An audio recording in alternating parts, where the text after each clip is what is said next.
Most demanding এবং viral একটা chocolate কুনাফা পিস্তাচো। এটা আমি খাওয়ার জন্য এতটা পাগল ছিলাম কি বলবো। অবশেষে এটা আমার হাতে পেয়েছি, আমি ভীষণ খুশি। দুইটা এনেছে, তো একটা আমাদের জন্য রেখেছি, একটা বড় আপুদেরকে দেওয়া হয়েছে। আর একটু এক্সপেন্সিভ দেখে দুইটা এনেছে। আর ফার্স্ট টাইম ট্রাই করার জন্য টেস্টটা কেমন সেটাও ম্যাটার করে। যদিও টেস্টটা ভালোই হবে আশা ছিল, ইনশাল্লাহ আমি নিরাশ হইনি। খুব সুন্দর, আর প্যাকেটটা দেখেন খুব সুন্দর, উপরের কভারটা। সব মিলে আমি চকলেটটা এবং আমাদের পরিবারের সবাই চকলেটটাকে মাথা নষ্ট হয়ে গেছে।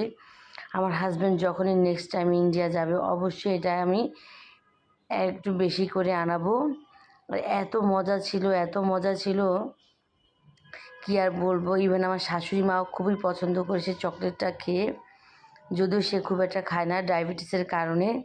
আর সবচেয়ে বড় কথা হচ্ছে এই চকলেটটা আপনারা কে কে খেয়েছেন অবশ্যই আমাকে কমেন্টে জানাবেন। আমার কিন্তু এই চকলেটটা ভীষণ ভালো লেগেছে, ভীষণ মানে ভীষণ।